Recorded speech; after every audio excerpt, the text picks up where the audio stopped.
All right, I think we'll just get started here. So I'm Kevin. Do my quick 20-second spiel for if we have any new joiners who haven't been with us before. We're just this is basically an open discussion, kind of birds of a feather style.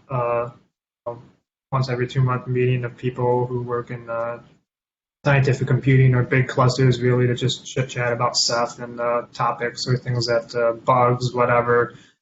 There's no set presenter. I just kind of try to keep the conversation moving through the topic list on the Ceph pad. There's a link to that in the chat of the meeting here if you haven't done that.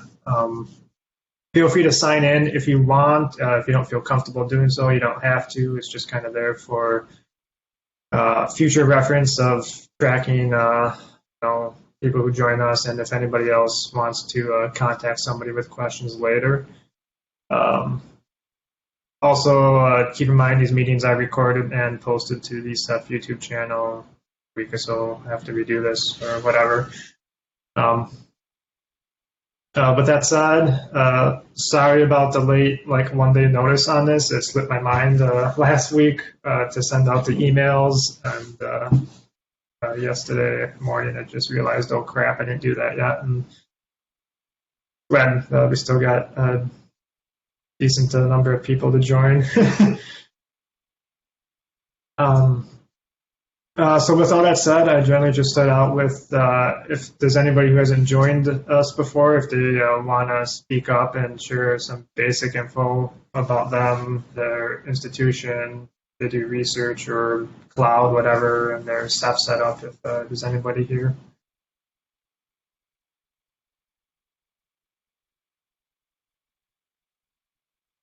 Yeah, basically, I'm new, so I'm Piotr Kasprzak from gwdg. Maybe I can turn on my camera. I'm not sure if you see me. Yeah, that should be. Yeah, we see you. Yeah, so basically, I can describe our environment a little bit. So gwdg, a rather complicated name to pronounce in English. Sorry for that, but it's basically a data center in middle of Germany. For Max Planck Society and also for the University of Göttingen. So we are providing a lot of data management services, storage services, and also other cloud services for researchers and scientific use cases, basically. And we started using Ceph, I don't know, 6-7 years ago, first for our OpenStack cloud. But then it increased for also other use cases like S3 and Cephfs. And currently we have 5 clusters with different servers, different storage types like SSDs, but also cold storage with around 7 petabytes or something like that. And we are currently in the process to buy new hardware, which will be around 18 petabytes of cold storage and 1.4 petabytes of NVMe storage.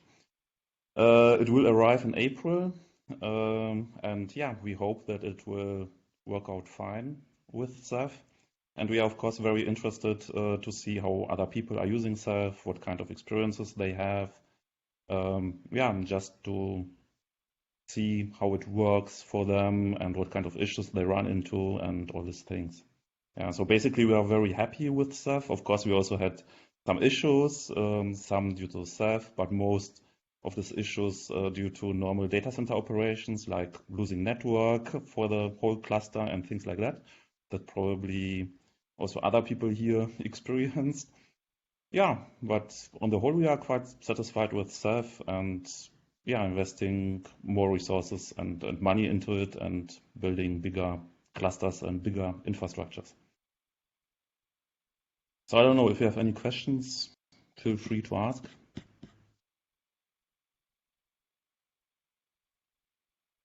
I don't have anything right off the bat here. Thanks for joining us. I'm happy to have you. And I think you'll find some interesting things from other people, and people have also brought up very interesting problems as well that they've noticed in their clusters that have helped others, and hopefully you get some value out of this. And sounds like you're pretty deep into Ceph with the 5 clusters and buying 18, 19 petabytes worth of disk coming in a couple months here. So very interesting. Yeah. Yeah, I mean, we have probably the same problem as everybody else here, that we need to provide a lot of storage very cheaply, and our budgets are somehow not increasing, but the demands are increasing very much, mostly due to all this deep learning things and stuff like that. So data needs to be put somewhere cheaply. Yeah. Servers are definitely going up in price lately too, I've noticed. So cool. Yeah, you mean 80 peta in raw space, or it's it was all raw capacity. Yeah. Oh, okay.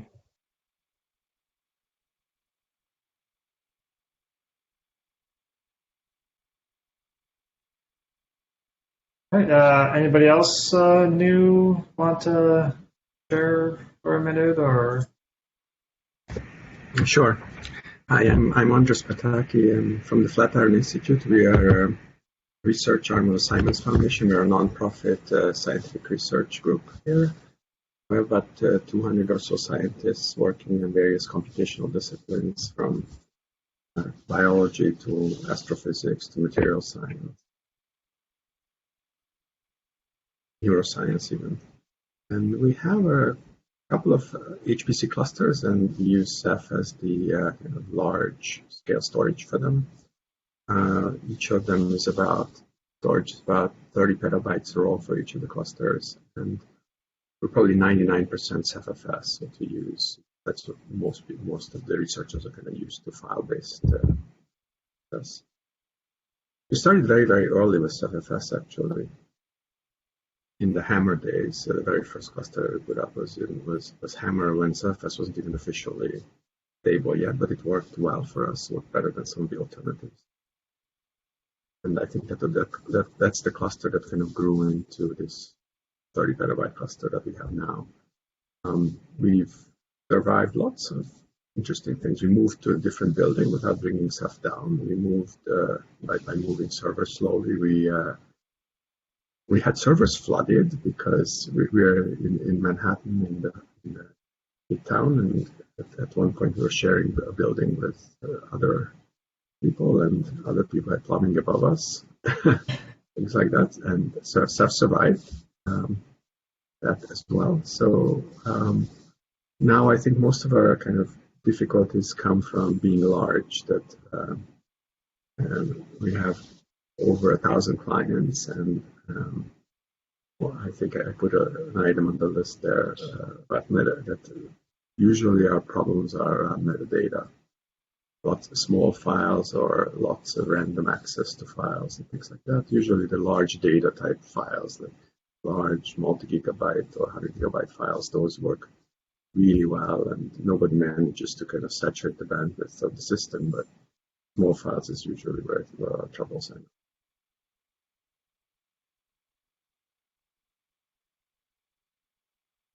That's the brief intro to us. Cool. Thanks for joining. I know I've heard of Flatiron before.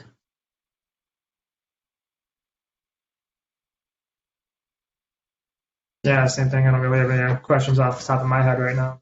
Nobody else does, but.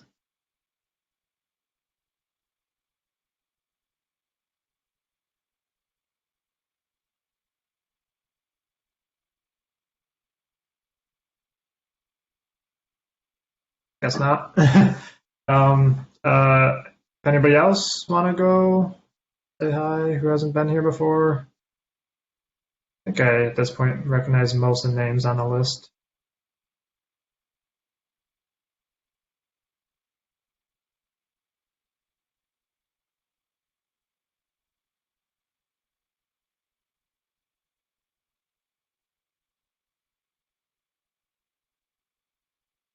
All right. Guess not. So I'm just going to start running through the topic list. If you're on the pad, feel free to add anything through it. There's just a few usual topics that I go through, like who's in the last couple months have upgrades that went major ones, or maybe even a minor one that went particularly bad for some reason or went good. Hopefully nobody hit that Pacific bug in, what was it, 2.6, where it would corrupt your bluestore OMAPs. Any outages, bugs you've hit? Anybody want to got anything to say about that?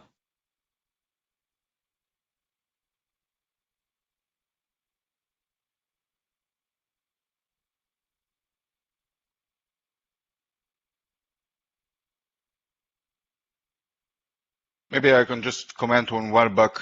So I didn't write it to the path yet. I mean, it was discussed before and it was not actually clear what is going on. So when restarting OSDs on, let's say, 1600 OSDs, there were typically the order of 5 ones that didn't want to start, crashed, and they had to be reinitialized. I mean, I think that it was put on the tracker somewhere.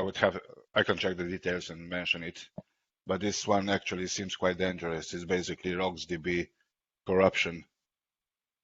It was not really clear why it happened. At the time it happened to me, I didn't have write cache on HDDs enabled. I mean, write cache was enabled and might be related to that. So the bug is very, very confusing, hard to trigger, right? And impossible to debug. But let's say if one upgrades the cluster, it might be quite dangerous, right? Yeah. Although the last time I restarted OSDs with, let's say, with write caching off on HDDs, nothing happened. So all the OSDs came back up without any corruption. But Yeah, let's say it's extremely large for large deployments to have such an amount of OSD failed. Yeah, that's interesting. I was kind of wondering if that's something in the Ceph bluestore that's corrupting rocks, or if it's like a controller or even hard drive firmware that could be doing that. It was nothing hardware related. Just maybe wait a bit. Maybe I can point you to the thread. Yeah, that will be perfect. At which version the cluster is?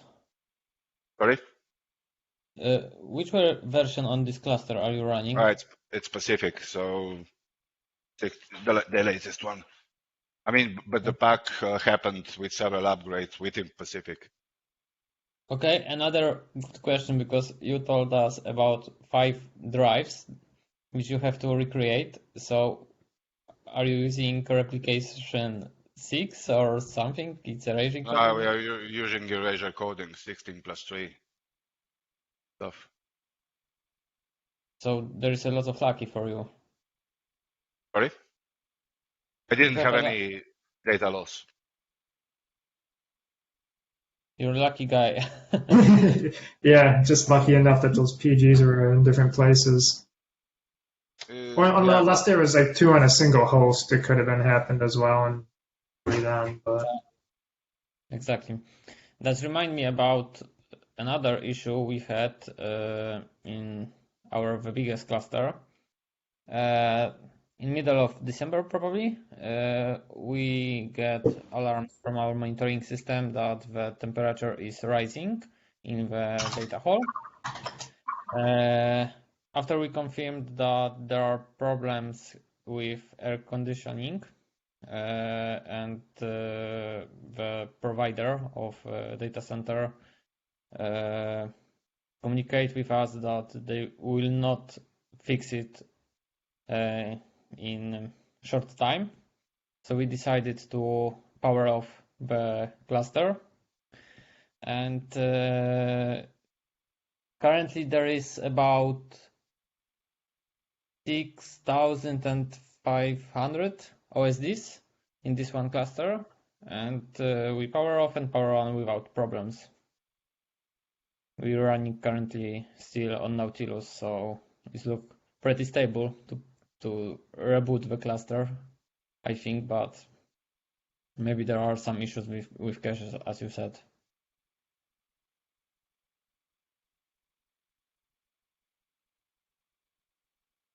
Just curious, how long, when you turn the cluster back on, how long did it take for it to kind of sort itself out and normalize after all the OSDs were available?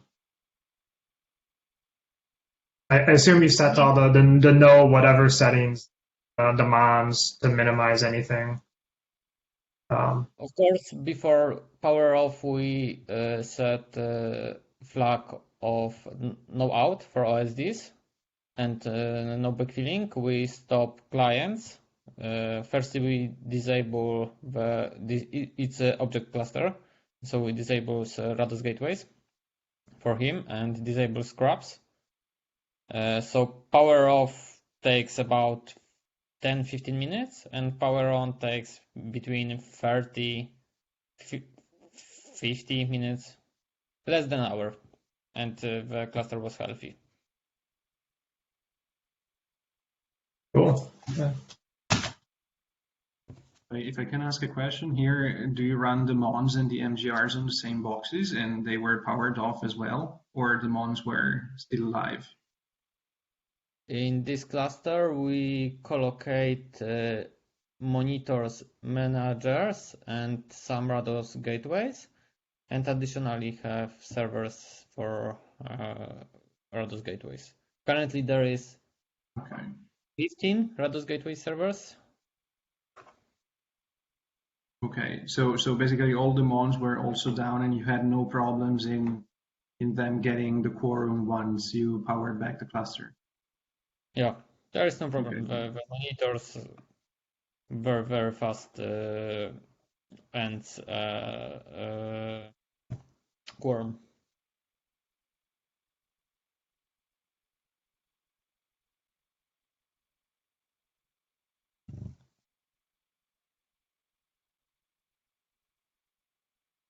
Thanks for updating the path about this issue.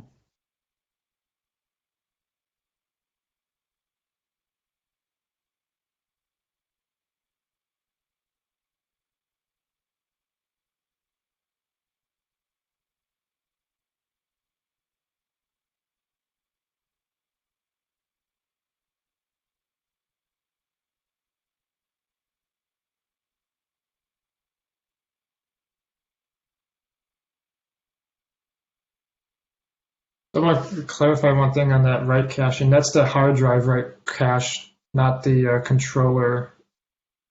Or even if you're using them in a RAID mode or a SAS controller, it's not that cache, right? No, no, Okay. there are SATA drives with no explicit write cache was enabled. So I Gotcha. disabled it later on. So that's drive cache. Yes. Gotcha. And these were all spinning disks, out of curiosity? Yes, I think that all of them were spinning. So NVMEs didn't have any corruption, but NVMEs are only 10% of the drives. Okay. Because I was particularly interested because with more recent hardware deliveries at CERN, we also had experimented a bit with the with the drive cache. We actually changed our setting to write through, but we have not. We ran some tests of restarting OSDs and even reboot boxes and whole packs, but we had no problems whatsoever. I was actually wondering if we have overlooked something, or it is somehow an isolated case, but I would be happy to read more about it. So the interesting thing is that those drives, let's say the OSDs processes were long-lived, so they never crashed or something like this, right? So they were restarted after, let's say, 2 months of running.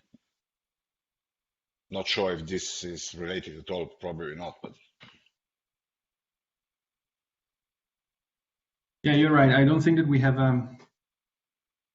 Well, I think that we just recently hit the uptime of OSDs, so we may definitely want to.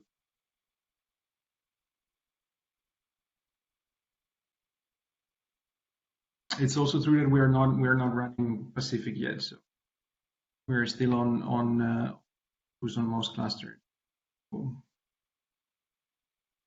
I'm not fully sure we would be subject to such issue, but it's good to read about it nevertheless. Well, in any case, when we will do restarts again, I will recheck what's happening, maybe report on the mailing list the experience, if this reappeared or not. Because also after disabling write cache on the drives, the system actually works much faster for us. Okay. Yep. Yeah, we had the same experience also that disabling write caching actually improved quite a bit the overall performance. Yep.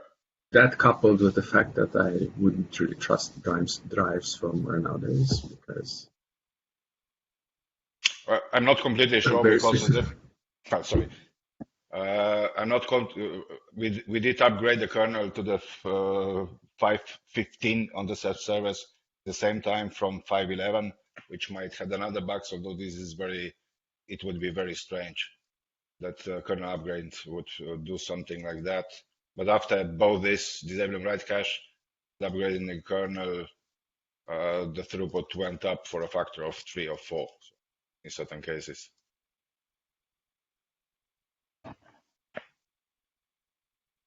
And there is much less load on the Ceph service now, under the same load. Just for curiosity, are you using enterprise SSDs or Yes. custom? No, everything is enterprise. Okay, because in custom drives there are, I'm not remember the name, the waterfall performance, something like this, when you write to it constantly and then you have a huge degradation. I know that issue, but these are, let's say, enterprise drives.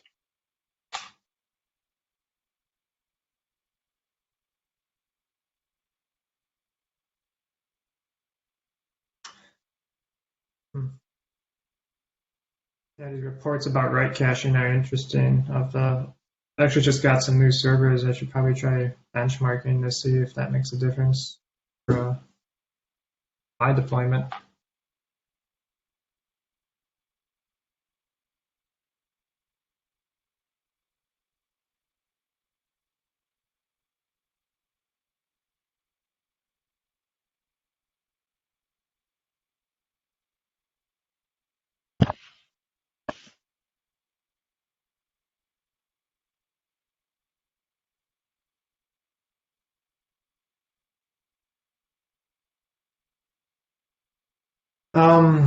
Yeah, just going off bugs and features here. Specific 16.2.7 did fix that critical OMAP bug. Just so everybody's aware, it's going to be now safe to upgrade from Alice or Octopus to Pacific without corruption. Another interesting thing I saw was in the last version of Nautilus, maybe I missed this before, but there's a new erasure code tool. I assume it's in Pacific and whatnot as well, for manual object recovery from damaged PGs. Be a nice disaster scenario tool if anybody hasn't used that yet, or hopefully nobody has to use it really.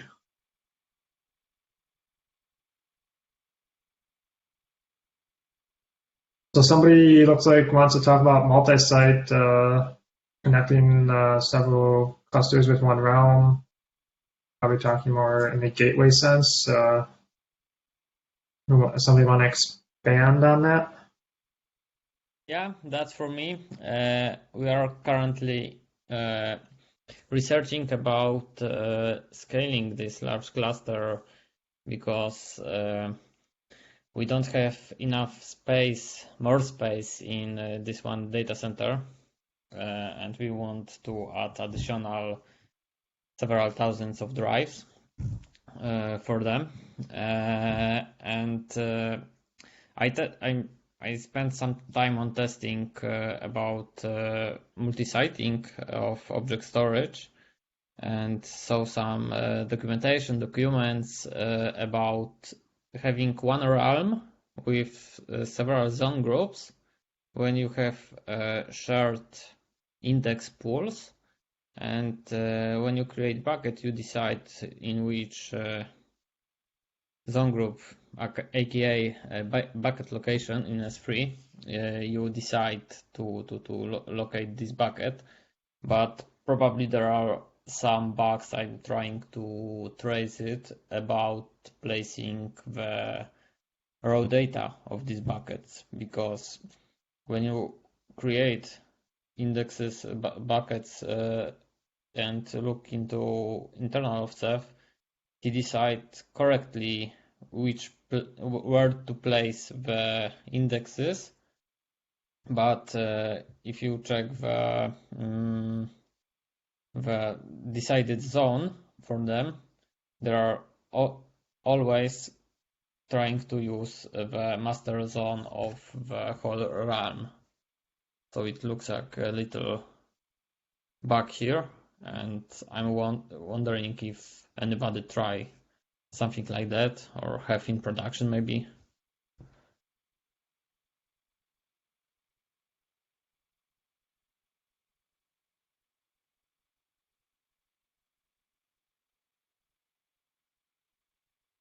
Nobody is using multisite probably.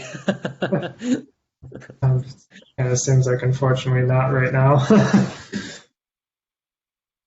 Yeah, it's a little horrible topic for us, and I tested it in Kraken probably, or in Jewel, and there is a mess in the code probably.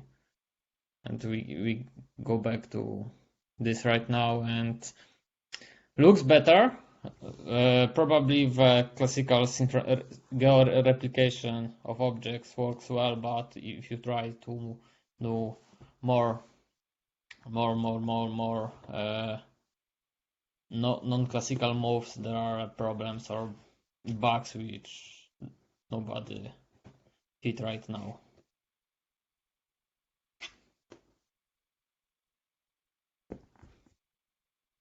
So I will skip probably to the next topic of mine. I created a poll because in OpenStack clusters we wondering how people in community are they using a multi-tenancy environment or single tenancy. So I will be thankful if you write +1 about your configurations, because we are thinking about some changes in tenancy management in Rados gateways, which are connected with keystones. And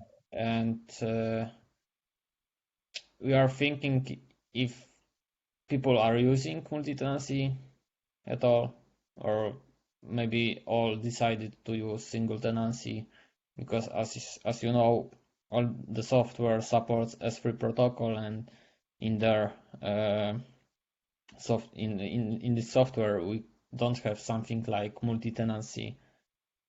So when you have enabled multi-tenancy in the cluster, there are problems with classical tools like Goofy's S3FS when you try to connect to the object cluster, and you have to maintain your own branch of code and replace some variables inside it. So it's just poll for information for us, how people use object storage, and if they are running multi-tenancy clusters or single tenancy clusters.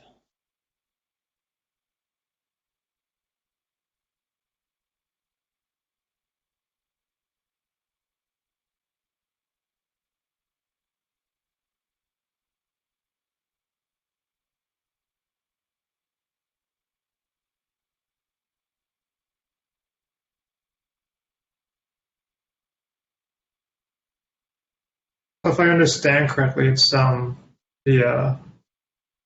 gateway itself is you were saying it's not really coded for using like the Keystone multi-tenancy too well, or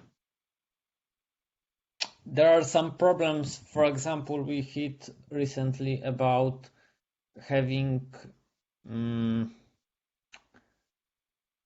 granular permissions for buckets in this same tenant, because when you have multi-tenancy cluster, Rados gateways create users in his namespace of metadata about depending on project ID only, not on user ID. And we are thinking about changing this part of code. I saw also some, I will pass it later, some feature requests in Tracker about thinking of changing this behavior by default, because it will give much power to multi-tenancy right now, but it requires a lot of testing because this is quite a big change, and there is a question how it rely on old clusters, because we don't want to break dependency for people. yeah.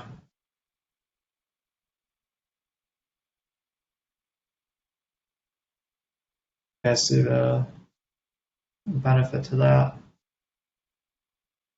Yeah, one of the biggest pros of multi-tenancy is that you separate the people. Yeah. You could have these same bucket names in each tenancy. But right now, when you use single tenancy, if one person make bucket of name test, so the second client couldn't. Mm-hmm. Yeah, makes sense. I think it's worth probably, like you said, putting in a tracker and seeing, get some more community input on how people could see it breaking or backwards compatibility with people. Yeah, probably. It would definitely be useful. Yeah.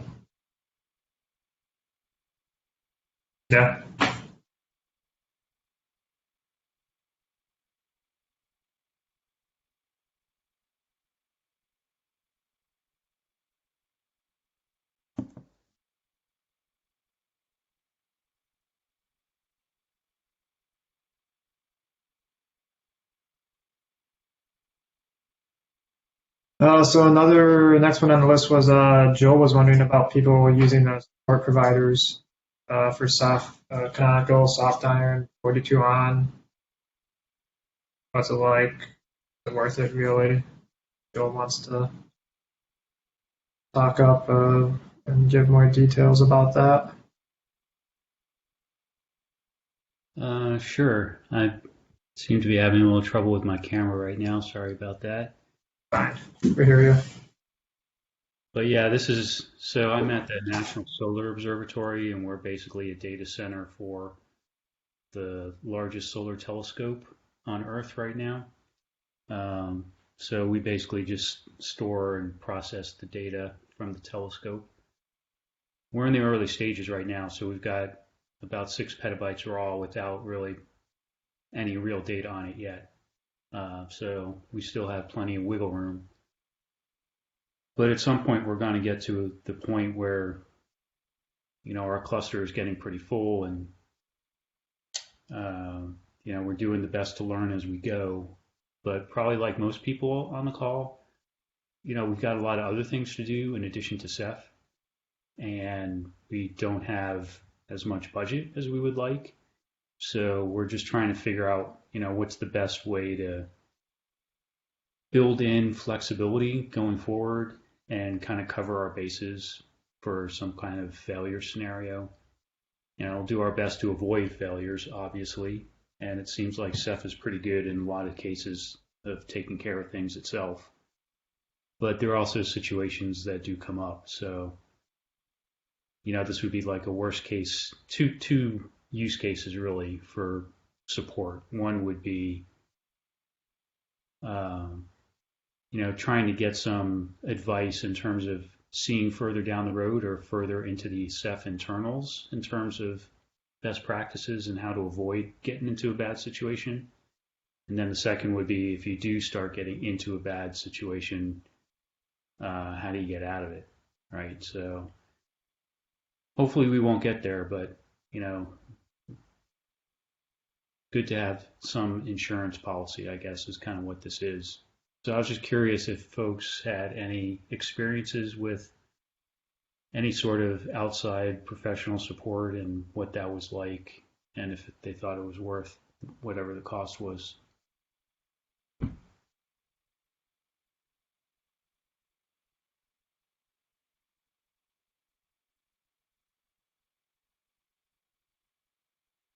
don't think I've ever heard anybody mention in all these calls that they actually have outside support. Maybe there might have been one person once.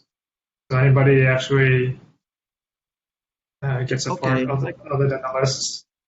I guess I could speak up. I can't. Oh, sorry. This is Graham from Minnesota Supercomputing. Let me find my camera. I could be a real person. We have had some interaction with soft iron, though I can't really tell you a whole lot useful because it was a few years ago and we ended up ultimately not using them. Not that that was their fault. I think it was just that the project was kind of maybe misconceived at our end. I think at the time we've been using Ceph for a long time, kind of mostly as a object store, and building a open source cluster from our own hardware since, I don't know, 2015 or so. And I think it was seen by some of our management at the time as a way of to use soft iron would be a way to, as you say, get out of the business of having to support and know it ourselves. I think, and we did actually get a small soft iron cluster to test. Ultimately, we didn't go with it because we had a certain amount, had developed a certain amount of knowledge and about Ceph and had a reasonable amount of confidence that we could maintain it. And our main storage clusters, we're just growing them over time. We don't do a rip and replace. And I think the logical fallacy was you could actually bring in soft iron hardware and add it into an existing cluster and have them support it. And clearly that's kind of an insane expectation. It would have to be its own system. So it didn't make sense for us to rip and replace, 3-4 petabytes of new hardware to go in a new direction. So that's kind of how we ended up not using it in the end. I would say at the time, the hardware seemed cool. It was pretty new at the time. I think this was around about 2017, so maybe there was still some teething issues with some of the drive replacement routines. They seem to have a lot of smart people on staff in engineering. So, I mean, I felt like they were a pretty good outfit. It just didn't seem a good fit for us ultimately. So I'm sure that's not really a whole lot of help to you, but I definitely appreciate hearing your perspective on that. We're kind of in a similar boat. We already have about 6 petabytes raw, so kind of the rip and replace is not a great option for us either. This is kind of one of the exploratory things we're doing to kind of feel our way down the path, just seeing what's out there right now. I imagine the licensing costs are not very attractive when you start getting into the multi-petabyte scale of things, as most of us here do. I assume they charge by host or OSD number or petabyte, which would be insane for some of us. yeah, it's hard to say. I think they gave us a pretty good deal to get us on board. probably. Yeah, I've been trying to get some hard numbers. I've been trying to get some hard numbers, and I don't have them quite yet, but it does look like most of the support organizations have some sort of, at a minimum, like raw size based pricing. And then a number of them also have on top of that kind of a numbers based pricing, like numbers of OSDs, for example, is a common one where they have different price ranges. So yeah, and then a lot of them, of course, want to sell you their own hardware stack. I mean, from their perspective, it's a lot easier knowing what the hardware is instead of having multiple customers all doing their own thing and they have to figure each one out individually. But being on the receiving end of that goes back to kind of the rip and replace strategy, which may not really work out for us. Yeah, at the time, Softiron would make a big deal of their ARM-based architecture. And, you know, it was definitely cool hardware, but ultimately, I don't think their arguments about power savings added up to us. I mean, I think all the power's really the spinning hard drives. And, you know, the power consumed by the CPU is in the noise. I mean, it seemed like the same overall power consumption per petabyte as our, like, HPE Apollo storage nodes. So. Right on. Well, thanks. So Jill, I'll show you. So I'm assuming you probably have a similar data flow to me. I work with so you're the National Solar Observatory. I work for Earth observing satellite data processing. So I'm assuming that you probably have like a fairly steady stream of ingesting solar observatory data, and similar to how we have a stream of always incoming satellite data. And the method I took for kind of ensuring uptime and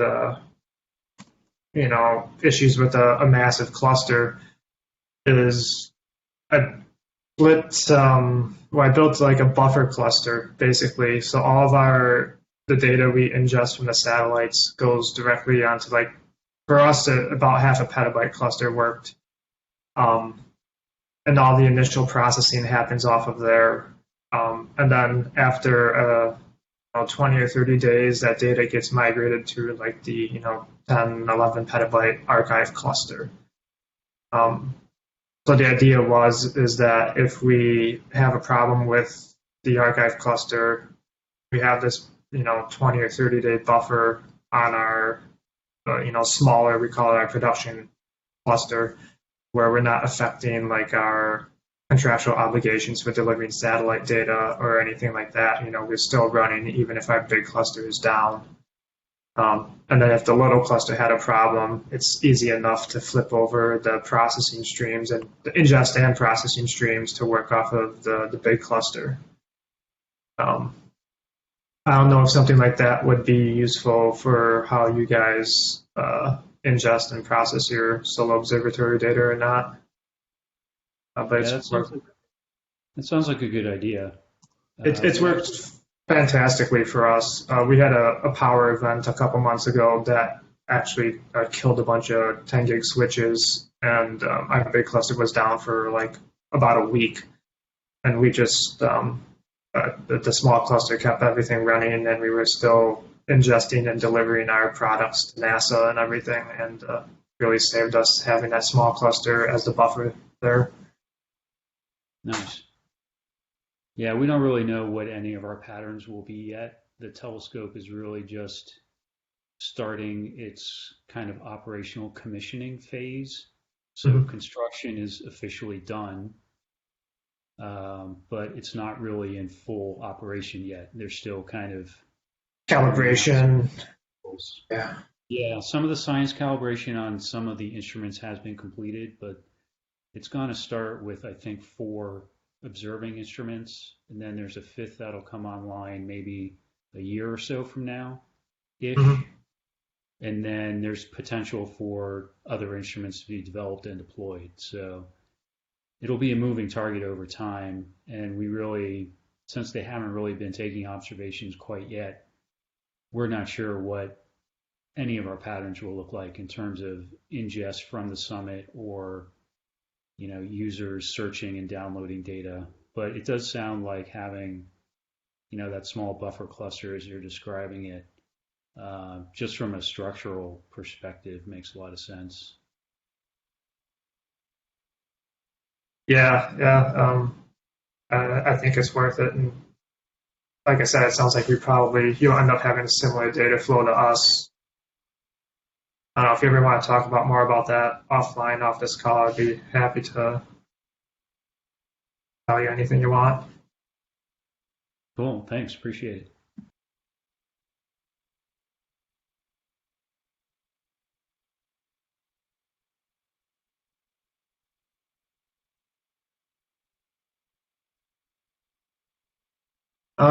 So next up, we got somebody was saying they successfully upgraded the main FS from Nautilus to Octopus without reducing active MDSs to 1.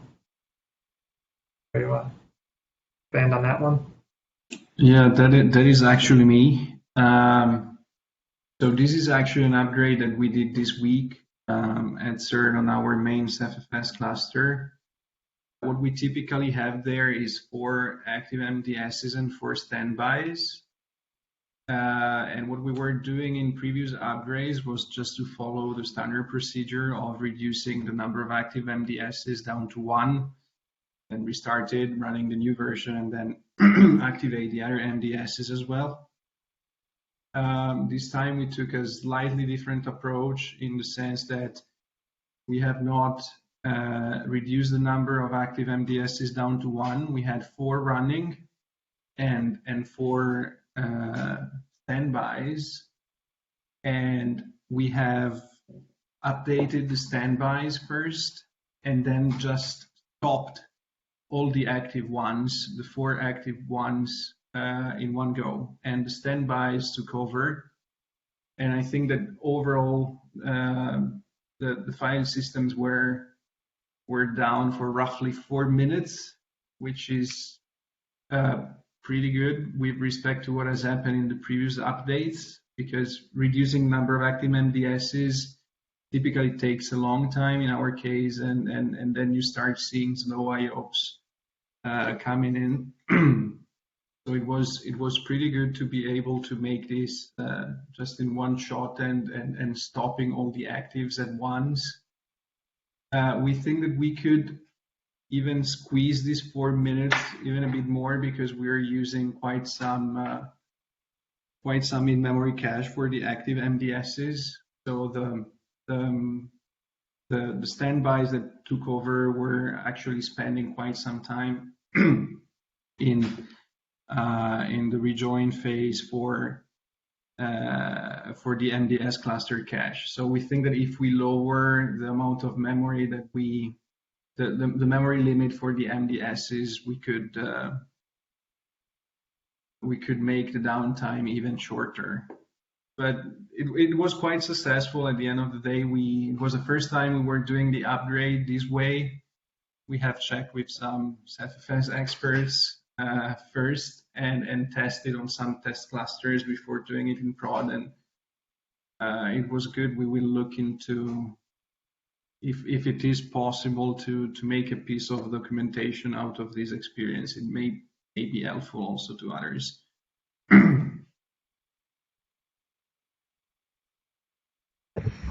One question about the cluster.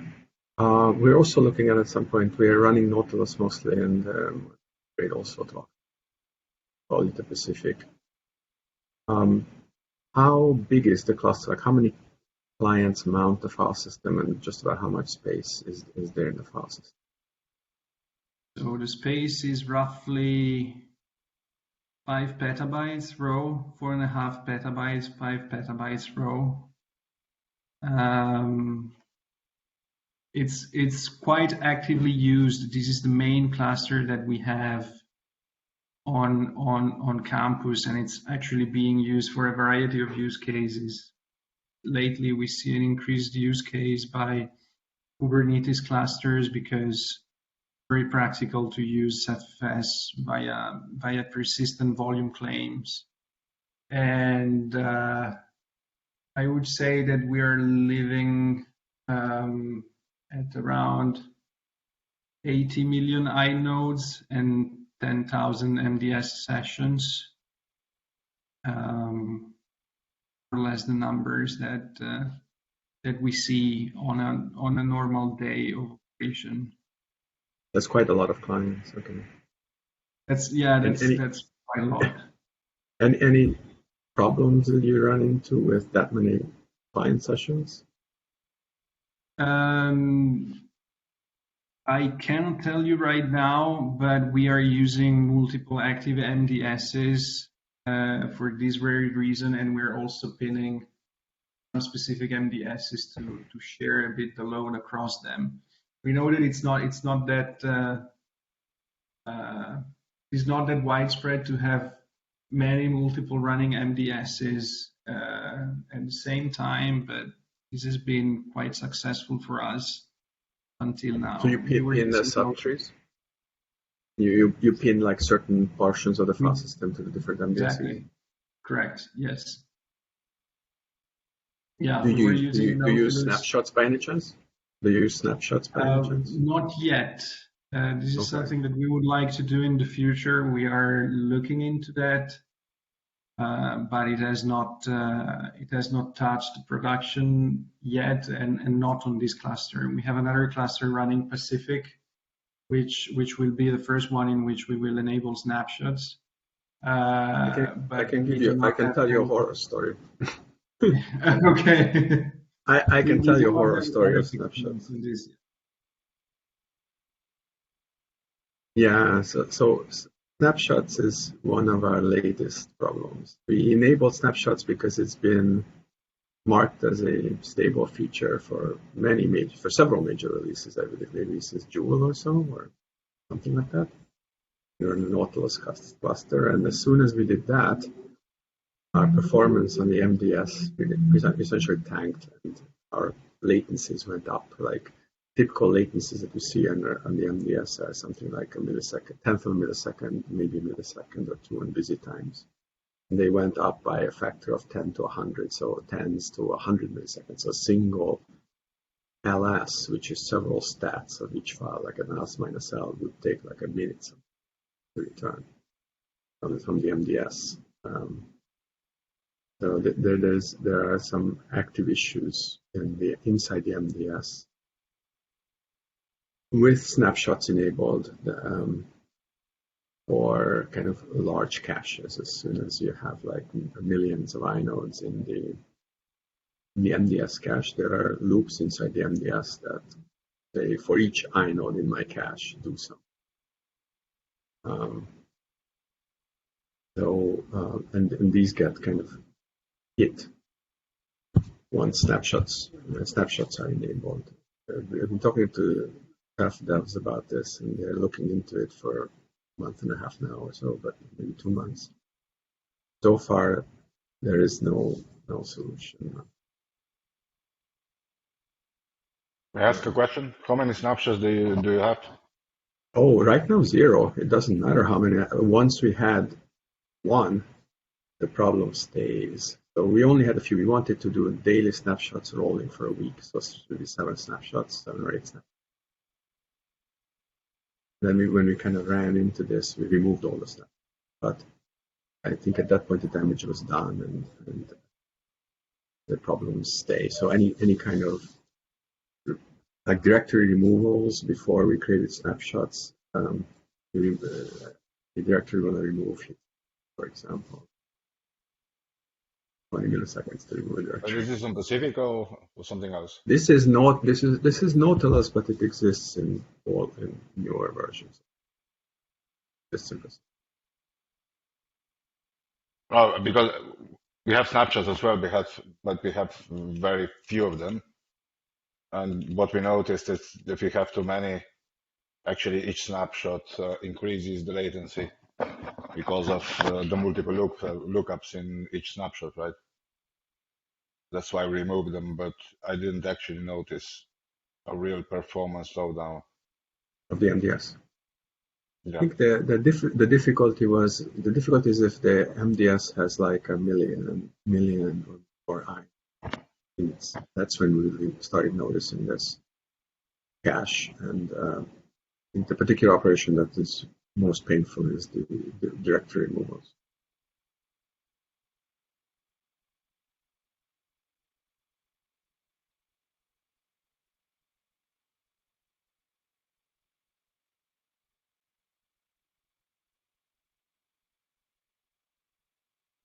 I think there's a separate issue in the kernel client also relating to that.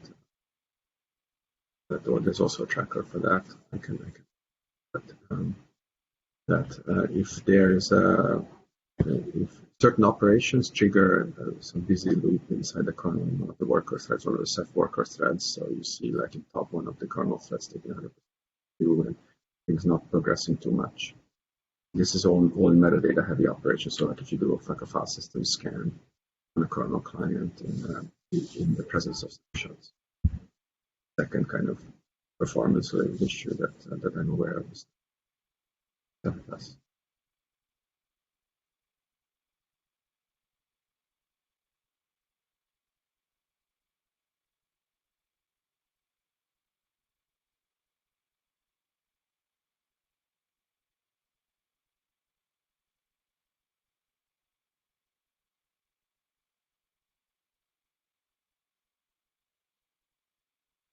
That seems like a pretty good to have all the time now. Yeah, it's been outstanding for a long time, and right now I'm kind of rolling out a workaround. So essentially modifying the client on our side, modifying the client so that they don't do these operations, kind of move files out of the way to some holding area that for operations that are slow instead of operation on the MDS. I'm rolling out a fixed workaround essentially based on well, something can be fixed on the MDS side. I'm kind of not don't know enough about the MDS to start changing code in that. On the client and more so, but on the MDS definitely. With Nautilus end of life, any fix for this by the developers will probably take an upgrade to Octopus to get at least. Probably. I mean, I would probably patch Nautilus for it, but the loops in question that are problematic look pretty much the same. Plus Octopus and Pacific. Okay. The code looks pretty similar. I don't think it has. Gotcha. We're looking at that upgrading to Octopus, but we were kind of consumed with this problem for the past month, so put a hold on that. But I'm happy to hear from that the CERN upgrade went well, and it gives us a plus to do that. Anybody runs CephFS on Pacific successfully, or any kind of stories on upgrading the CephFS to Pacific? Yeah, I mean, we are using Pacific. But when we did upgrade to Pacific, we upgraded from the Octopus, and there was not money at that time. So upgrade to Octopus first and then Pacific. And went smoothly? Yeah, that went quite okay. But I said at this time I didn't worry too much because the cluster was not yet in production.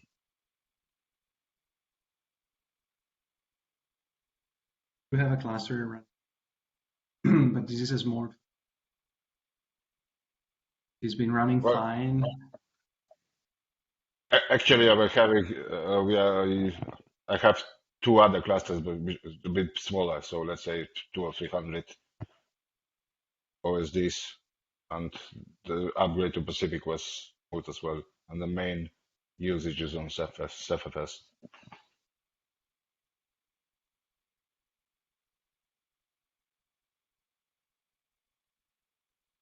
Yeah, that's that. Our thought was to not stay on Octopus that much. To if we kind of go with the upgrade to try to do the Octopus and then the Pacific upgrade soon after.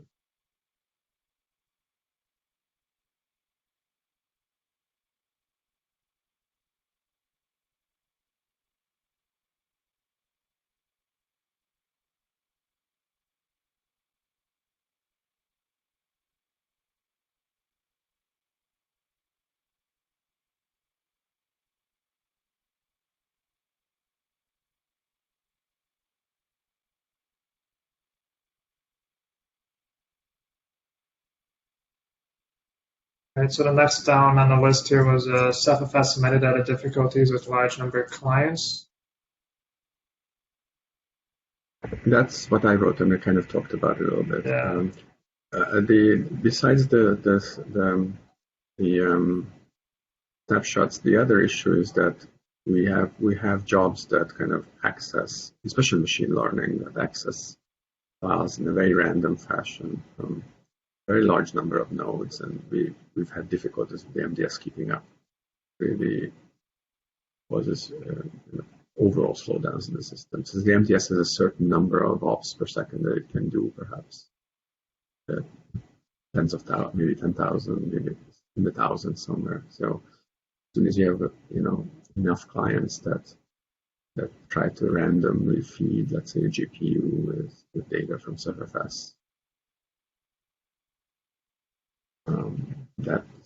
that is a kind of use case that runs into trouble for us. How many plan to speak in both?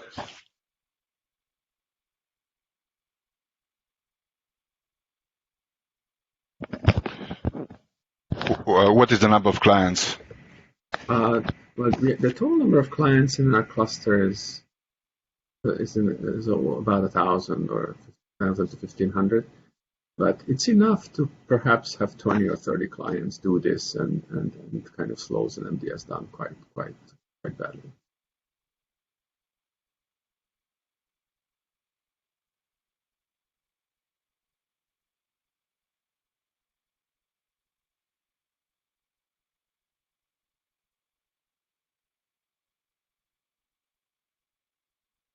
Could this just be bad code? Like, I mean, if they're doing really random, the people using these GPUs could just be opening and closing a file for every read they do instead of holding it open, or like causing too much. If you're opening and closing it 1,000 times and every 5 seconds or something to do, read a couple kilobytes, that's just bad code on whoever wrote this anyways.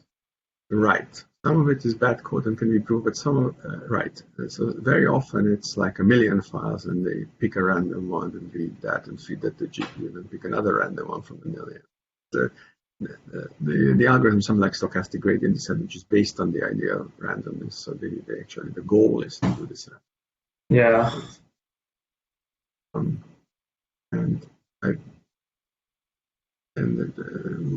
Probably they should use some kind of database or something other than that. Or local storage. Sometimes it fits in local storage, and then we usually tell them, it's like, why don't you just copy it onto a local NVMe, or so the GPU nodes, we keep some NVMe and just stage the data there and then feed that way. But if it's bigger than the NVMe, then that's a tough one. Yeah, it'd be tough if it's very random reads. Yeah, it's very random. It's not that small a data set. Sometimes it's in hundreds of gigabytes in total data. And it's difficult to stage, either in memory or locally.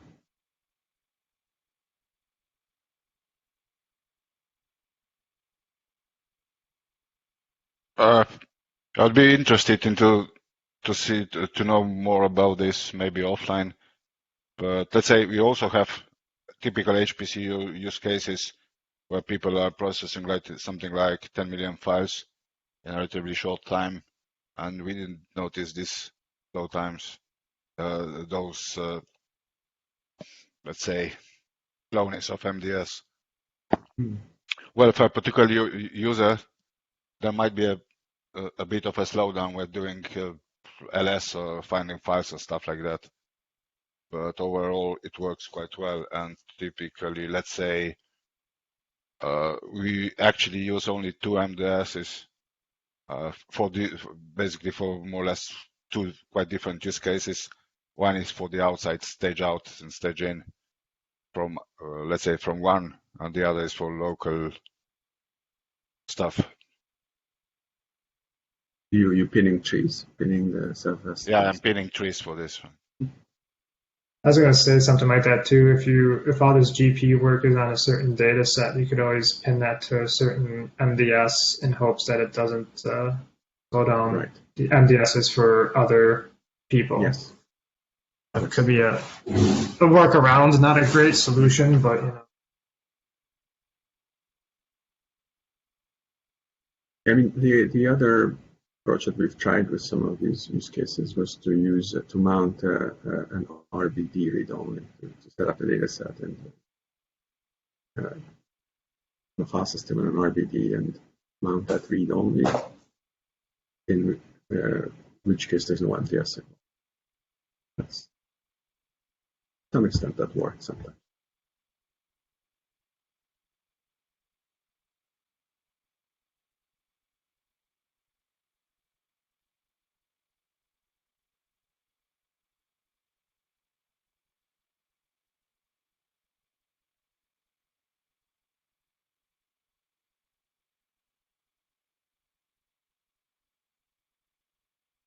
Right. Somebody wants to talk. It looks like difficulties understanding gateway space usage on small objects. This is what I've put up. So I was testing extensively the gateways recently, and I noticed that somehow the space usage of the objects on gateways, so RGW, it's larger. For example, small files would occupy, instead of 100 kilobytes, something like 1 megabyte of the order. I am not quite understand this, because especially because on CephFS it seems not to use much more. There's not much overhead to the real data size.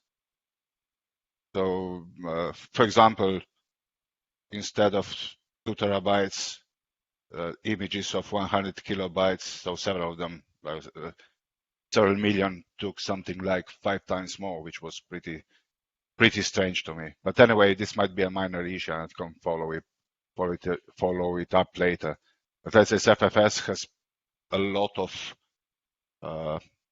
settings for striping, for object size, for minimum object sizes, and so on. But I couldn't find anything relevant for the gateway, for the object store. Okay. But I follow this offline if somebody knows about that. Yeah, I will put generally. If you want to get more information, you can catch me on ERC. But generally, there are, as I remember correctly, 3 main options for that. One is about striping on radius level and allocation, and another important is RGW chunk size, and it depends. When you get erasure coding in your cluster, there are 3 levels when you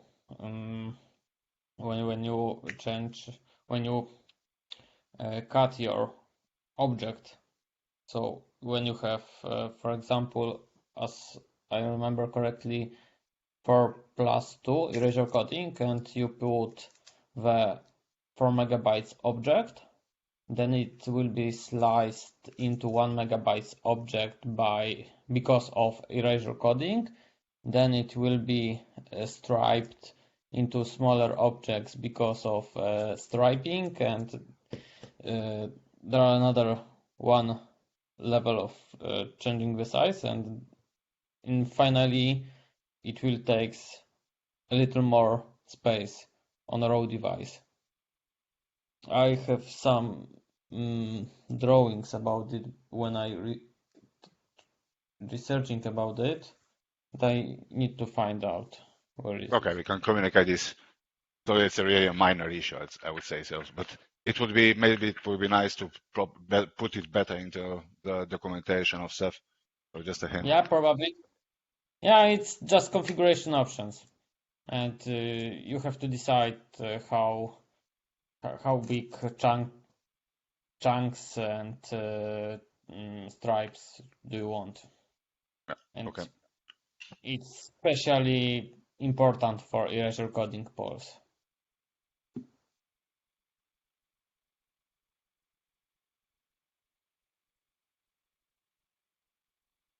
Okay, thank you. I just put another thing, so the other one is still something that works, so I removed it.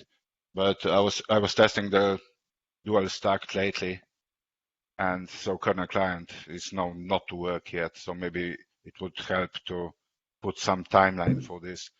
I mean, we have several use cases for this. One is a multi-site with clusters, where one is on IPv4, the other one on IPv6, and it's very difficult then to use them transparently, especially because both are used for, let's say, for kernel mounting, and then if you enable dual stack, it doesn't work as expected.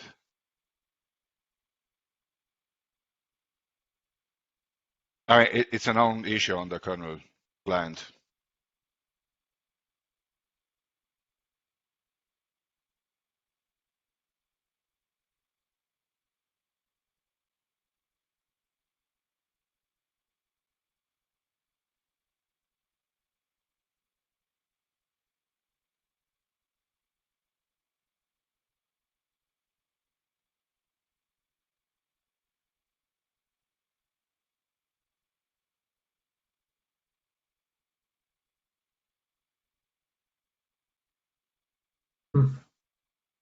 Guess nobody going.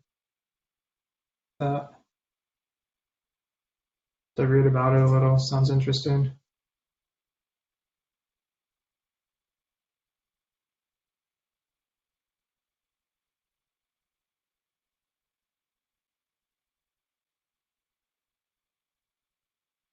All right. Well, we're a bit well past the hour here, so I suppose probably should start wrapping up. A couple things I wanted to mention quick was looks like Ceph is still going on, April. Who knows what travel restrictions will be like from Europe to the US at that point. Hopefully some of you all can make it. We'll see what happens. I did have a birds of a feather for Ceph and scientific computing and large clusters get accepted. So we're going to do one of those on site. Hopefully people can attend. I don't know if it's going to be easy to do a virtual version of that. I know they're offering hybrid ways. I'll have to figure that out.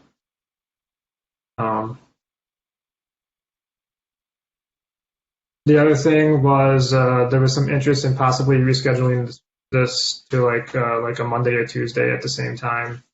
I threw a doodle poll out in the pad if anybody wants to go fill that out.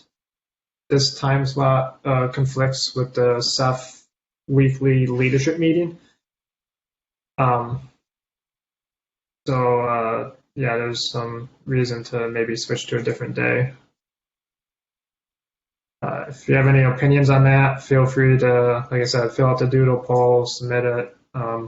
Otherwise, I might just go ahead and switch it to Tuesday and for the next time and see how the turnout goes. Hopefully it's not too many conflicts for people.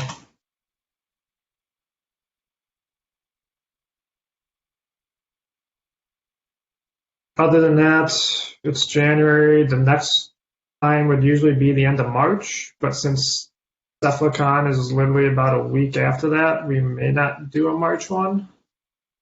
Or 2 weeks after that. I'll have to give that some thought and figure out if we want to do a virtual one or just stick to the in-person one at Ceph-a-Con. Anybody have a thought on that right now before I think about it myself?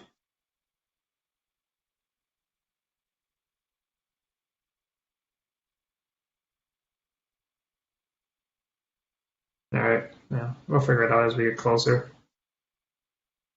Anybody else, any closing thoughts or anything quick we want to discuss as well? Or bring up?